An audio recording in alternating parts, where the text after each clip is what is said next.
I'm Shasha Malik, and yeah, potty training. Okay, so I actually learned potty training through a Western course. Honestly, it took me about a week to go through their videos. As a stay-home mom, we have jobs, right? We have commitments, okay? So I don't think I want to put you guys through the misery of spending 1 week to understand how I got started with potty training. So I am creating this video. Should be about 10 minutes long to share with you what worked for my family, and I hope this sharing will benefit you guys. If you are a stay-home mom or dad or caregiver, this video is for you, okay? Otherwise, if you are working from Monday to Fridays, please check out my other video that is for working mom and dads. Being a stay-home mom and dad, I would say that we will be the best parent to help our children with potty training. Why? Because one important thing to potty training is consistency, and we will be with them every day. Alhamdulillah. When I say consistency, we need to get them on this potty training practice for at least 4 days straight. Yes. All right. So the longer, the better.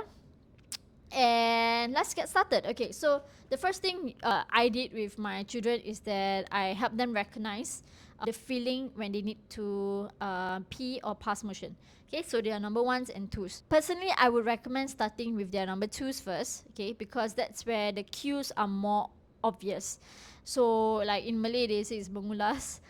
In English, it would be like, when you feel like you're having bowel movements, or that's what it is. Okay, when you have bowel movements, okay, when they have bowel movements, that is like the most obvious sign. But the cues given by our children will differ from child to child. My son, for example, he would just keep quiet and he will stop moving or stop doing whatever that he needs to do, whatever that he's doing. For my daughter, is that she would squat, or she would be quiet, or she would make noises like that. And that is where, when once I catch that cue, I would actually start to verbalize. Okay. Want to yak? You want to go toilet? Toilet? Okay, that's a second point then, that you need to verbalize. You need to verbalize everything you do when it comes to potty training. So once I catch a cue, I'll be like, oh, tummy ache, yak yak. So in my home, we use the word yak yak instead of poo or poop. So we say yak yak, and she may reply to me like this, or she go yak yak like that. Do you want to yak yak? You want? You want? Okay, let's go toilet. I managed to capture some clips when we were outside and also in a home, thankfully, so you can actually get some understanding of how it happened. Okay, so once your child is able to recognize the feeling to poop, okay, and understand that the toilet is where they should go. So verbalize everything. So once you see the cue, I would say, let's go to the toilet. Now, if you want to keep it short, toilet time. So, and that's where I start to point and so, come.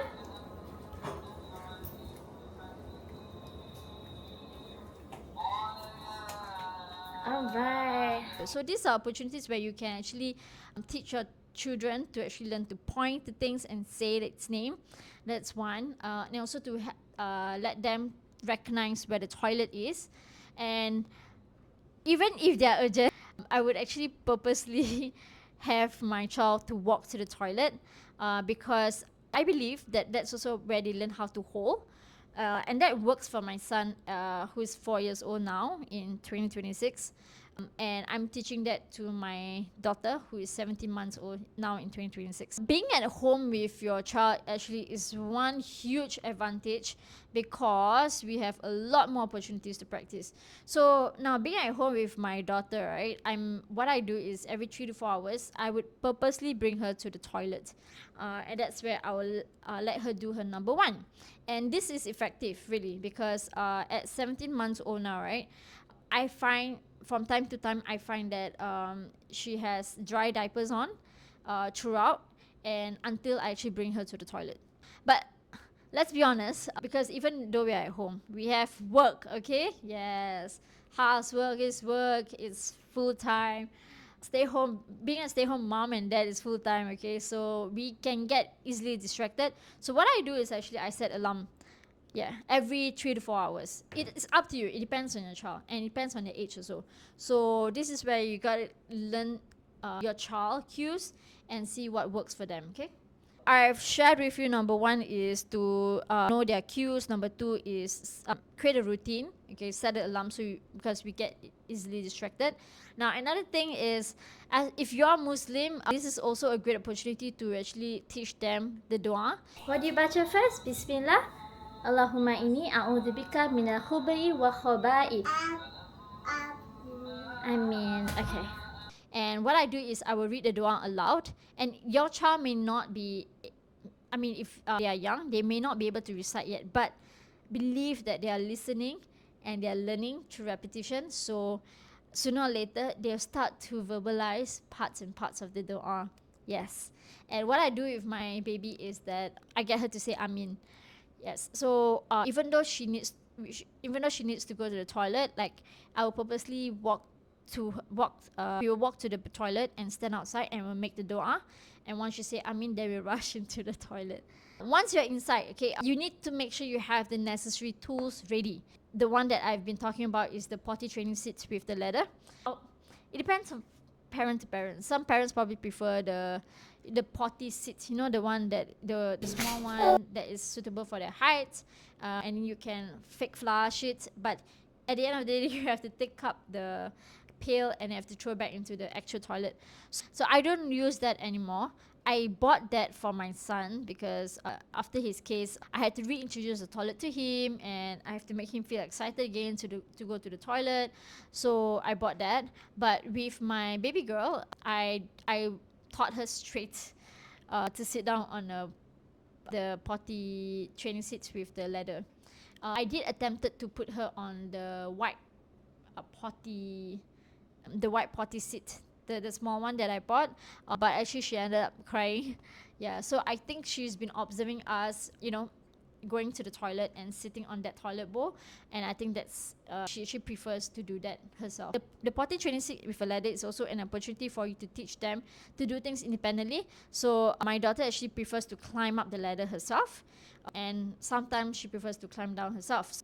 If they are capable to do that, let them be, and that's where they actually learn to do it independently. And of course, yes, safety first. Never leave your child unattended on the toilet or potty ladder, or yes, I just have to say it as a disclaimer. Okay, so what I've shared is the routine, and keep repeating it. Okay, and most importantly, verbalize. You gotta verbalize everything you do. Yes, like yeah, she, whatever terms that is suitable for your family, and start to point and name things like the toilet bowl, water, etc. Being a stay-home mom or dad, it's easy for us to commit to this routine, and our children can actually learn, can pick up potty training faster, inshallah.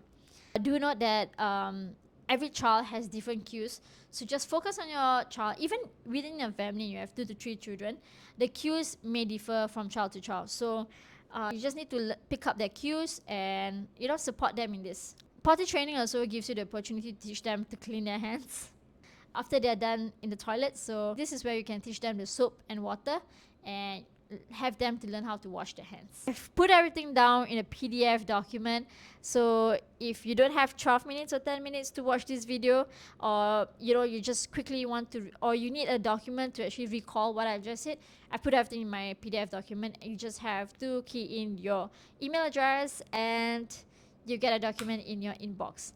Please read the disclaimer, because for every emails that we have received, that means we will subscribe you to our newsletter, and that's where I'll be sharing with you more videos that I'll be posting on my Mama's Diary, and I also be sharing with you how you can earn extra income as a content creator.